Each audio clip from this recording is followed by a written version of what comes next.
That night I decided to go alone to the riverbank.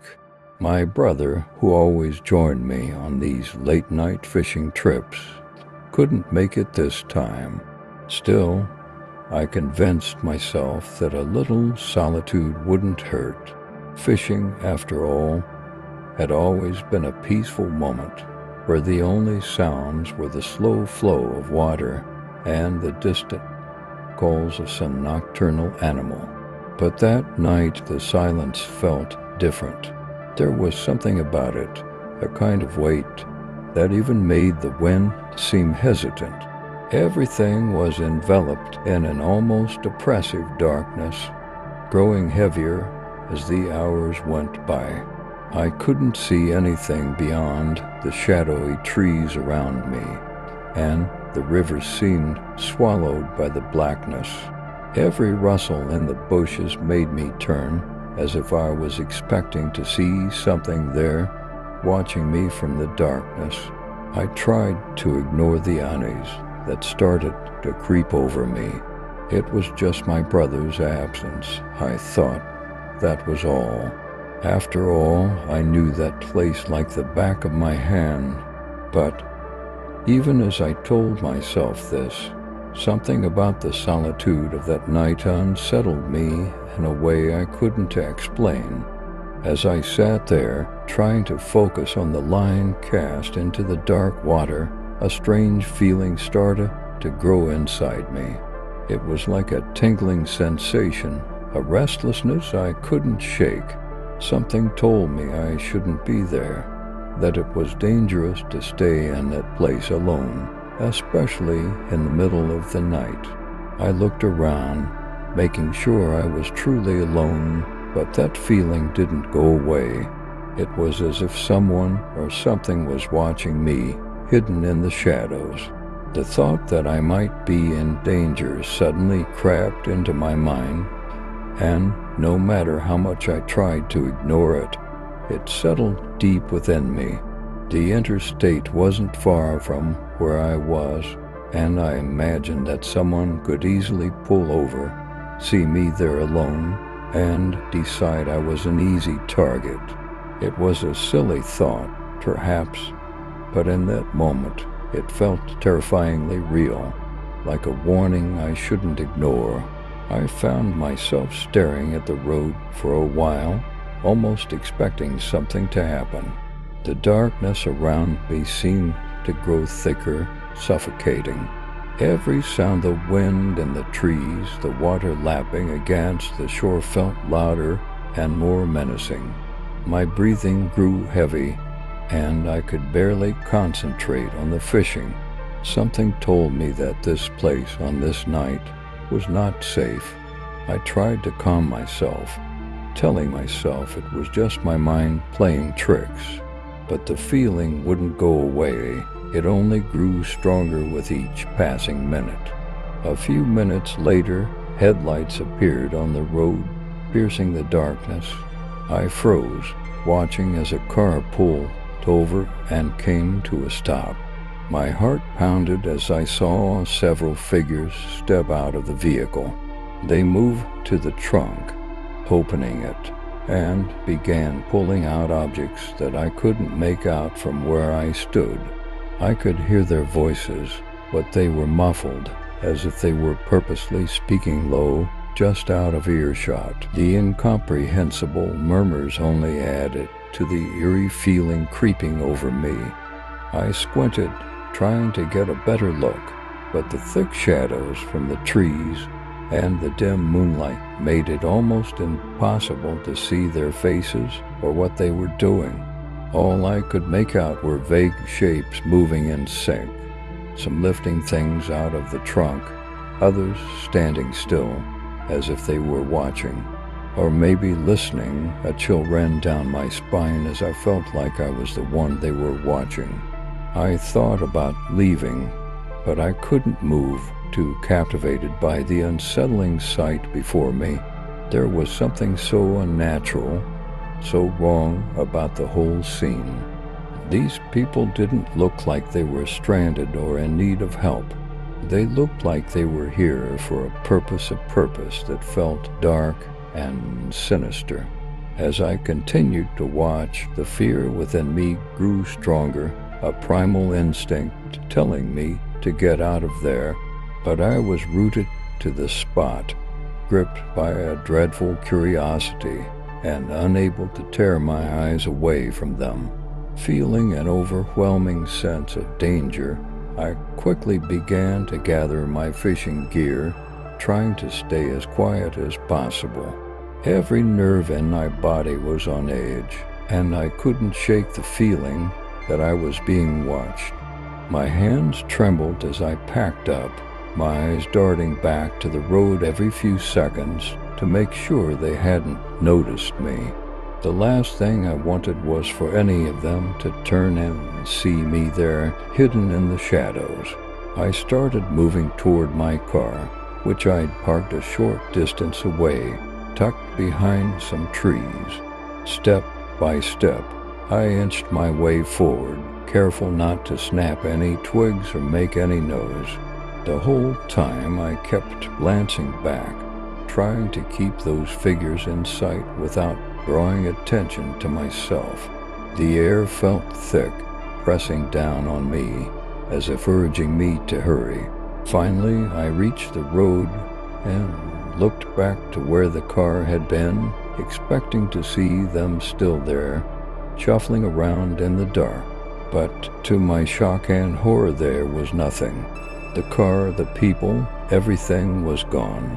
It was as if they had vanished into thin air, leaving no trace behind. My mind raced, trying to make sense of it, but there was no logical explanation for how they could have disappeared so quickly. I stood there, frozen, my heart pounding in my chest as I scanned the empty road, my mind refusing to believe what my eyes were seeing, or rather, not seeing. The silence was deafening, and for a moment it felt as though I was the only person left in the world. A wave of terror washed over me as I stood there, staring at the empty road. My heart was still racing, and my mind kept replaying the scene, trying to find some explanation for what I had just witnessed. Were they real people, or had I seen something else entirely, something I couldn't understand? I felt a shiver run through me as I thought about it, realizing I might never know what really happened that night. From that moment on, I knew I could never come back to this place. The river, which once felt calm and familiar, was now tainted with an unshakable fear. Every time I thought about returning, a cold dread would creep up my spine, warning me to stay away. The memory of that night became like a scar, something I carried with me, a reminder that some things are better left unexplored. Sometimes I try to convince myself that maybe it was all in my head, that my imagination got the better of me in the dark. But deep down, I know what I felt was real. There was a presence there, something beyond explanation, something that filled me with a fear I had never known before. I can't shake the feeling that I narrowly escaped something terrible, something that could have changed my life forever. Even now, late at night, I sometimes find myself lying awake, replaying that night over and over in my mind. The questions haunt me. Who were they? What were they doing there? And why did they vanish without a trace? I'm not sure I'll ever have answers. All I know is that I won't go back, not to that river, not ever again.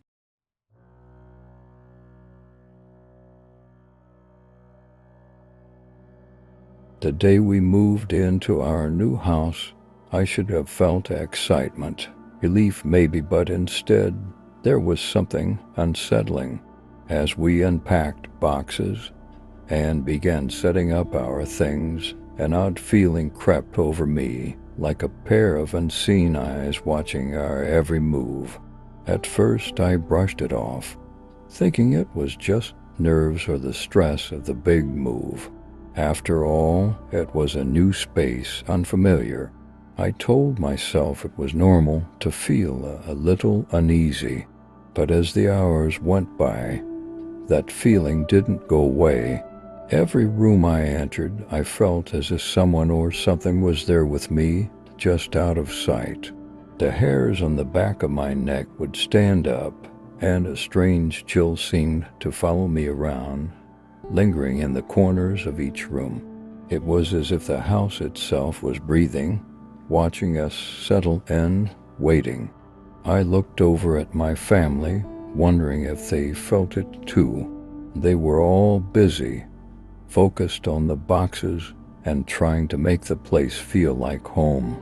I didn't want to say anything, didn't want to seem paranoid or make anyone else feel uneasy, but there was a tension in the air, thick and almost oppressive, something none of us could see but all of us could sense.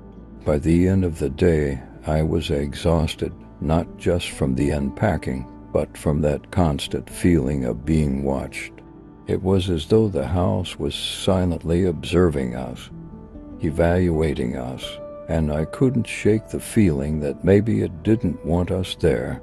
A few days after we moved in, strange things started happening.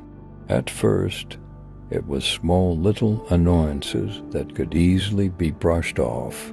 A light bulb flickering here, a door creaking there, but soon the incidents escalated. Our kitchen appliances, which had worked perfectly fine just a day ago, began malfunctioning for no reason. The oven, which had always cooked our meals just right, suddenly started burning dishes that should have come out perfect. No matter how much we adjusted the settings, everything came out overcooked or scorched. Then it got worse. One evening, as we were sitting down to eat, a glass suddenly shattered in my hand, the sharp sound of breaking glass echoing through the silence. I hadn't even touched it with enough force to break it. I stood there, frozen, staring at the broken pieces scattered on the floor. My family looked at me, wide-eyed, but none of us spoke. We all felt that the air was thick with tension, like something was about to happen. The oddities didn't stop there. More things began to break without explanation. A plate would fall from the counter and shatter, even though no one had come near it. The refrigerator would make strange noises, almost like it was trying to speak. Each time something else went wrong, the feeling of unease grew stronger, and the house felt heavier, as though it was absorbing our fear and growing more oppressive by the minute. I tried to tell myself it was just bad luck, that maybe the house was old and had its quirks, but deep down I knew something wasn't right. It wasn't just the appliances, it was the feeling that we weren't welcome here, that someone was trying to push us out. And every night, when I lay in bed, the silence seemed louder, and the house seemed colder, as if it was waiting for something or someone. Things took an even darker turn when our dog, who had always been calm and gentle, began reacting in a way we couldn't explain. At first, it was just odd. He would bark at nothing, his eyes wide with fear, as if he saw something we couldn't. But then, one night, while lying on the couch, he suddenly let out a blood-curdling scream. His body twisted as if something was grabbing him, shaking him violently. We rushed to him, lifting him into our arms, trying to comfort him, but it was like he was in the middle of a nightmare he couldn't escape. It wasn't just once, this happened repeatedly. In moments of rest, when he was lying down peacefully, he'd suddenly start convulsing, crying out in pain, and thrashing around as if he was being attacked by something invisible. It was terrifying to watch, and every time it happened, my heart would race with panic. I had no idea what was happening, but I knew something was very wrong. The poor dog would look at us with such fear in his eyes, and it broke my heart every time. We tried everything, checking for injuries, taking him to the vet, but there was no physical reason for his suffering. The vet couldn't find anything wrong with him, and we were left feeling helpless. But as the days went on, it became clear that this wasn't just a strange medical issue. Whatever was tormenting him wasn't something we could see, and the more it happened, the more we feared it wasn't just the dog who was being affected. It got to the point where we couldn't even let him rest without fear of what would happen next. The attacks became more frequent, and we were left with an overwhelming sense of dread every time he would settle down for a nap. Whatever presence was haunting the house wasn't just after us. It had turned its attention to our dog, and it was terrifying to watch him suffer, unable to do anything to stop it. As the days went on, the strange occurrences in the house weren't the only thing weighing on us. It felt like everything in our lives was falling apart. At work, I began missing deadlines. Projects that should have been simple were suddenly impossible to complete. My husband, who had always been a steady and successful man, started facing setbacks too. His business was crumbling, and the tension between us grew. We couldn't understand why things were going so wrong, and neither of us knew how to stop the downward spiral. At home, the atmosphere grew heavier. Every conversation turned into an argument, even over the smallest things. It was as if the house was sucking the joy out of us, replacing it with frustration and anger. We'd snap at each other for no reason, and the constant stress was starting to show in every part of our lives. My children, who had once been carefree, became withdrawn and irritable, and even our dog seemed to feel the shift, becoming more anxious and restless with each passing day. It wasn't just the house itself. It was like whatever was haunting us was spreading into every aspect of our lives. Our family dynamics were strained, and the more we fought, the more isolated we felt. The sense of darkness followed us wherever we went. No matter how much we tried to escape it, it seemed to drain our energy, erode our peace, and leave us exhausted. I began to wonder if it wasn't just bad luck, but something more sinister, something intentionally working against us. The house, it felt like, wasn't just a home. It was a force feeding off our struggles and magnifying our failures. And as each day passed, I felt myself slipping further into despair, as if this dark presence was not just in the house, but now inside of me too. Desperate and terrified, we decided to confront the former owner of the house. We needed answers, something to explain the relentless terror we were living through. She was hesitant at first, unwilling to speak, but after much coaxing, she finally broke down and told us the truth. Her late husband, she revealed, had been obsessed with the house. He was incredibly attached to it, to the point of being almost possessive. He had poured his heart and soul into it, and when he died, she began to sense that his presence never truly left. Her eyes grew dark as she spoke, and I could see the fear still fresh in her. She explained that she had tried to live in the house alone after his death, but the atmosphere had changed. It was as if he was still there, lingering in the walls, refusing to let go. The strange occurrences started almost immediately, and she came to the horrifying realization that his spirit had become possessive of the house. She had no choice but to leave, to escape the suffocating presence that continued to haunt her. Hearing this, everything finally made sense. The way the house seemed to drain us, the tension in the air, the way we were all slowly falling apart, it wasn't just coincidence. We had unknowingly moved into a home that wasn't meant for anyone else. His spirit was still there, angry and resentful, and it didn't want anyone else to live in his house. I knew, without a doubt, that we had to leave before things got worse. We moved out that same day, not looking back, but after we left, we found out that we weren't the first to be driven away. Others had tried to live in that house before us, but none of them had lasted. The house, it seemed, had a way of driving people to the brink of madness, of ruining their lives until they couldn't take it anymore. It wasn't just a house, it was a curse, and we were lucky to escape with our sanity intact.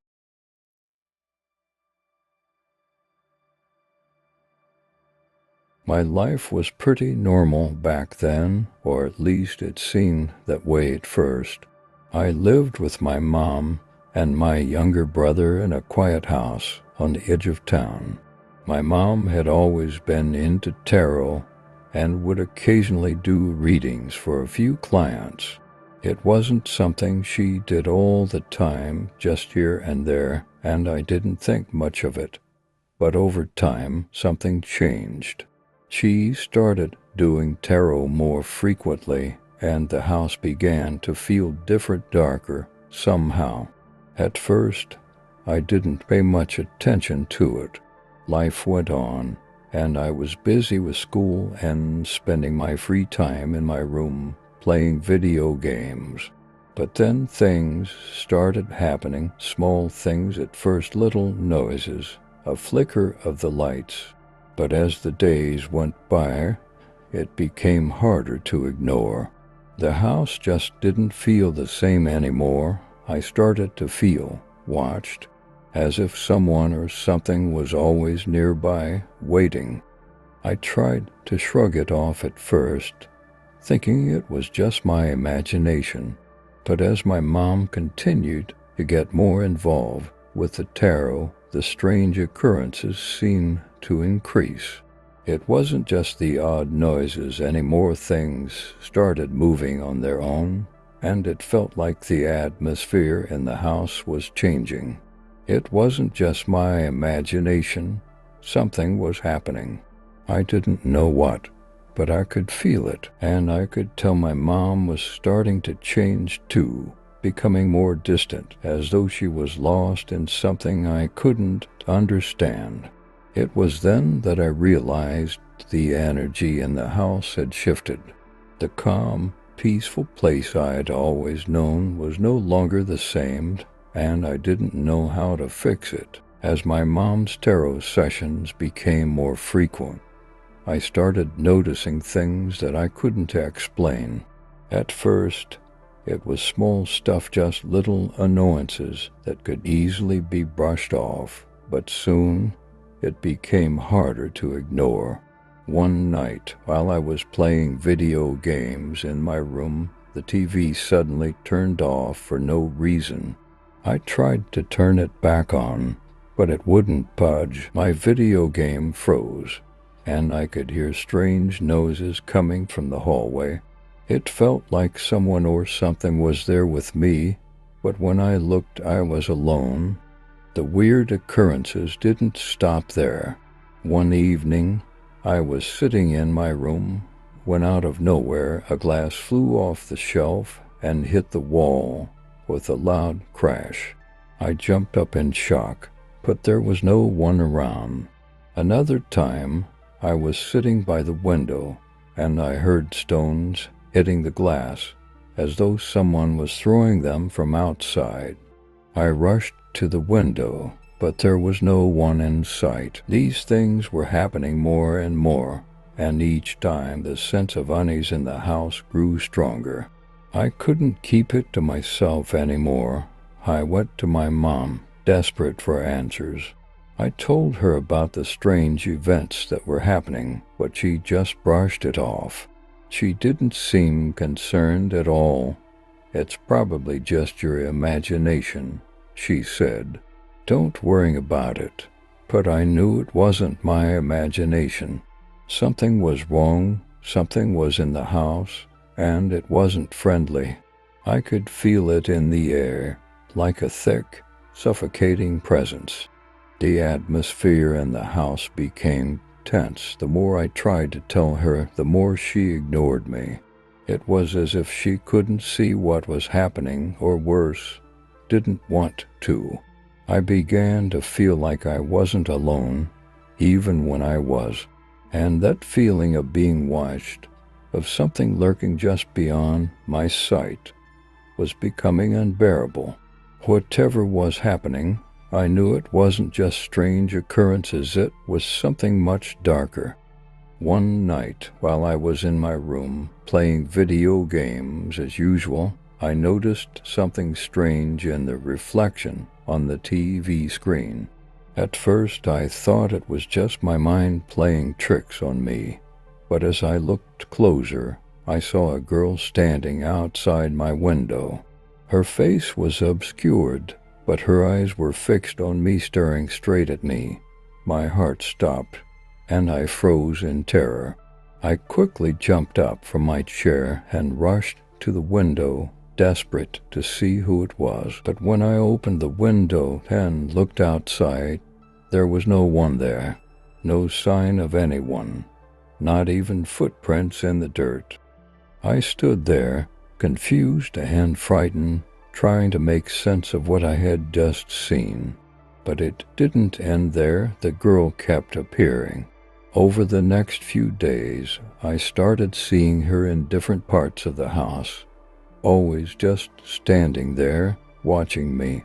I would catch glimpses of her out of the corner of my eye, and every time I'd feel my stomach drop with dread.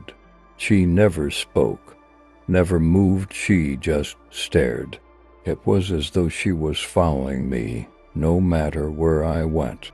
The worst part was that I couldn't shake the feeling that she wasn't just an illusion.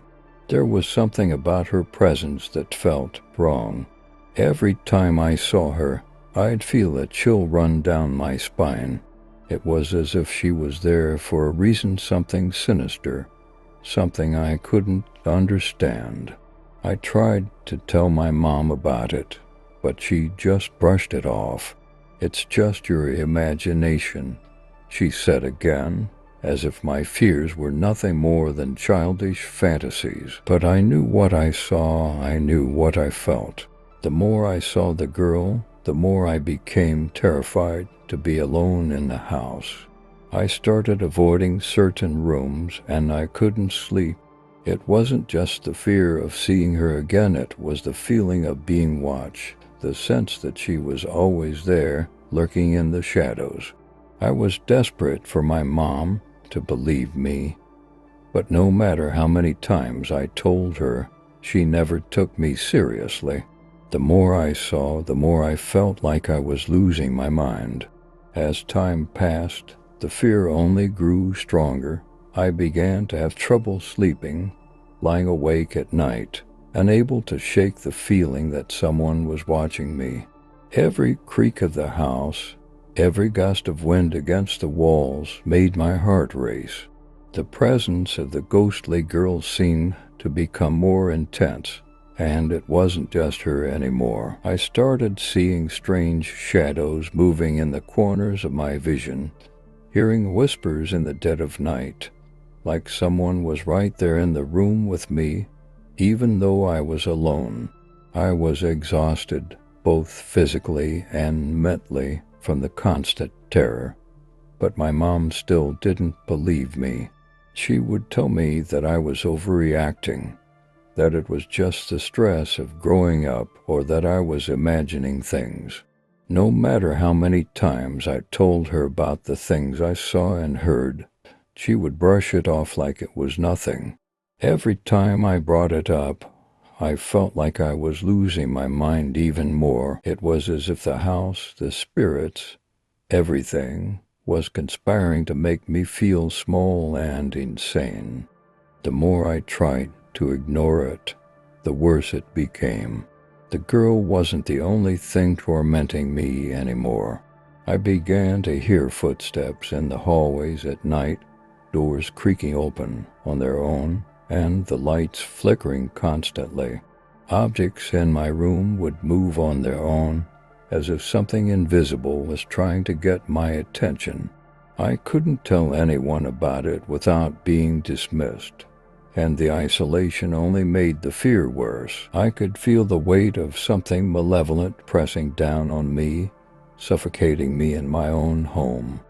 At this point, I was no longer just afraid of the girl. I was afraid of the house itself, afraid of being trapped in a place that seemed to be slowly swallowing me whole. The feeling of being watched never left, and every moment spent in that house felt like I was walking on the edge of insanity. My mind couldn't take it much longer, but no one would listen.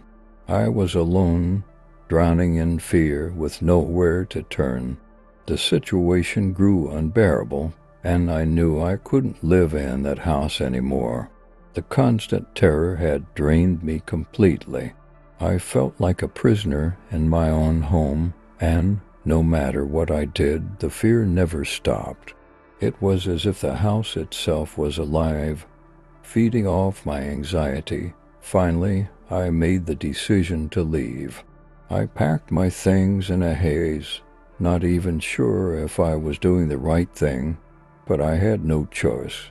The torment was suffocating, and I had to escape it. Even as I left, I couldn't shake the feeling that the spirit of the girl was still following me. I would turn a corner and expect to see her standing there, her face still obscured, her presence still haunting me. But as much as I wanted to leave it all behind, a part of me knew that I couldn't escape the terror that had been planted in my mind. The fear lingered like an invisible shadow, a trail behind me no matter where I went. The house was no longer a place I could call home, but even as I walked away, I couldn't help but wonder if the curse of that place would ever let go. Had I truly escaped, or was the darkness waiting for the next person to move in? I couldn't stop thinking about the people who would follow me, unaware of what was lurking inside those walls. The house seemed to feed on fear, and now I was just another victim of its malevolent grip. In the end, I left without ever getting the answers I needed. The fear, the spirit of the girl, the strange occurrences, everything remained unresolved, leaving me with only questions. Was I just losing my mind, or was there something truly evil in that house? I'll never know for sure. All I know is that I couldn't stay there any longer, and I left, hoping that the nightmare would never find me again. But part of me knows that the curse of that place might never let me go.